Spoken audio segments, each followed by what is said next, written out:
때문에 내가 누군지 모르나 본데 나 이런 사람이야.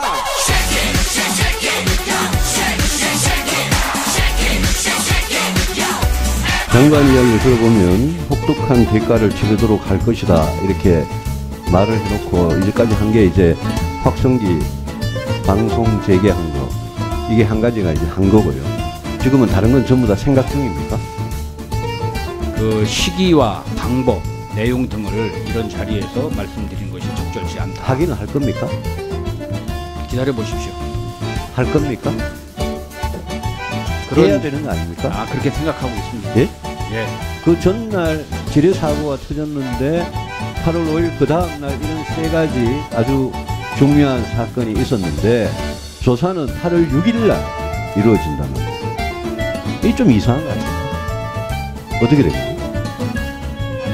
의원님, 그 사고가 나고 네. 바로 합동 네. 분단 조사단이 8월 4일, 5일 조사를 했고 네. 8월 4일 늦게 북한의 옥함지뢰에 의한 도발이다. 네. 가능성이 매우 높다. 이렇게 확인을 했고 그런 사실이 다 보고가 됐고 이게 우리 군하고 통일부하고 이런 부처 사이에 도대체 서로 전화 한 통도 안 하는 거 아닙니까? 그 다음날 통일부 장관은 아무 일도 없었다는 듯이 당을 제안하고 이 좀 정신 나간 짓 아닙니까?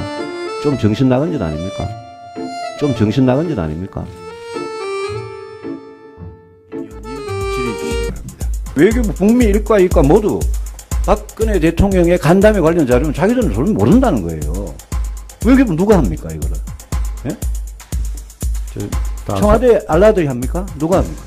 전반적으로 제가 좀 답변을 드리겠습니다. 한번 간단하게 말씀해 주십시오. 우리나라에서 최고의 전문가가 아닌 양반들이 예?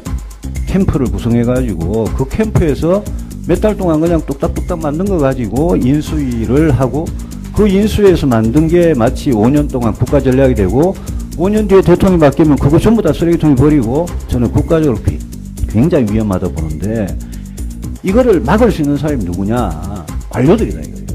우리 외교부에 계시는 관료들이 5년마다 정권에 자꾸 줄 설 생각을 하지 말고 관료들이 그런 걸 만들어야 되는데 중국 가가지고 우리 기업들이 돈을 좀 더 버리는 게 중요합니까? 아니면 광화문이나 강남역에 핵미사일 떨어지는 거 막는 게 중요합니까? 어느 게 더 중요합니까?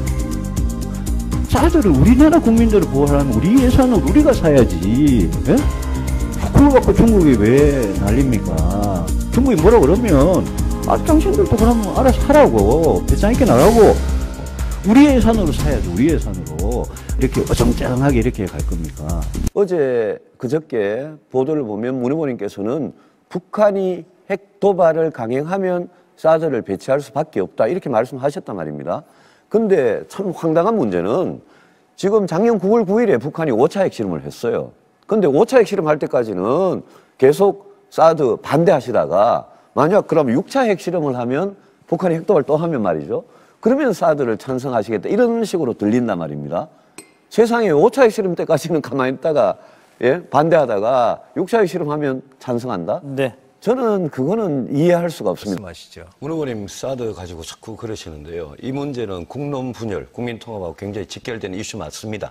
그런데 지금 국회 비준을 하냐, 방위비 분담금을 하냐, 트럼프가 이렇게 했냐, 그걸 가지고 자꾸 뭐 이면 합의가 있냐 이러시는데요. 본질적인 문제로 들어가야 됩니다. 저는 트럼프 대통령이란 이 사람이 굉장히 돌출적이고 즉흥적인 발언, 거기다가 장사를 해가지고 비즈니스를 해가지고 굉장히 뭐 이렇게 치고 지르고 이런데 아주 능한 사람이라고 봅니다. 돌출 발언으로 세계 뭐 우리나라뿐만 아니고 세계 각 나라가 지금 놀라고 있지 않습니까? 근데 중요한 거는 한미 동맹은 트럼프 대통령 5년 동안 하고 끝날 일이 아닙니다. 미국 대통령이 이상한 사람이 당선됐다고 해가지고 그걸 가지고 그 사람이 15불 이야기를 했다고 해가지고 그걸 가지고 사드 배치를 재검토해야 한다는 우리 문재인 후보님이나 사드 도로 갖고 가라라는 심상정 후보님이나 도대체 이 본질이 뭔지를 이걸 국민 생명을 보호하는 무기를 가지고 미국 대통령의 실언 내지는 의도된 발언 비슷한 말 한마디 가지고 꼬투리를 잡아가지고 그러면 문재인 후보님 대통령이 되면 사드 배치 안 할 겁니까? 아니, 미국 대통령을 이상한 사람이라면 어떡합니까? 아니, 안 할 국회 겁니까? 비준 절차를 거치면 국론 분열이 해결되지 않겠습니까? 아니, 그분 발언이, 그 돌출 발언이 그게 말이 안 되는 발언이죠. 그렇지 않습니까? 합의 다 됐고. 만약 그게 오면 제가 지난번 토론 때 지적했지 않습니까? 이거는 방위비 분담금 협상으로 압력이 올 거라고. 이미 그런 조짐이 나타나고 있거든요.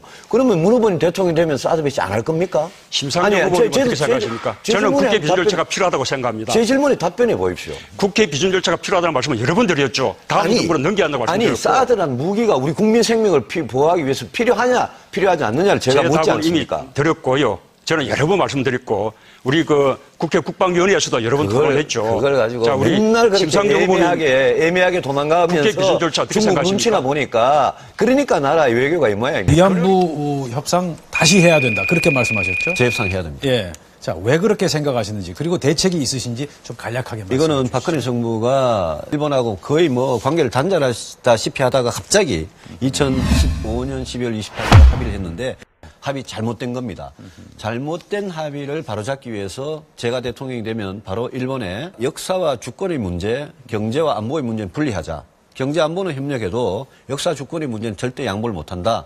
위안부 합의 다시 협상을 하자. 그러면 일본이 응할 수도 있고 응하지 않을 수도 있습니다. 만약 일본이 응하지 않으면 저는 이 합의를 일방적으로 폐기하겠습니다. 그리고 나서 일본에게 이 위안부 문제는 제 임기 동안은 다시는 이야기 안 꺼낼 테니까 그 역사적 과오에 대한 책임은 일본이 안고 살아라. 이렇게 하겠습니다.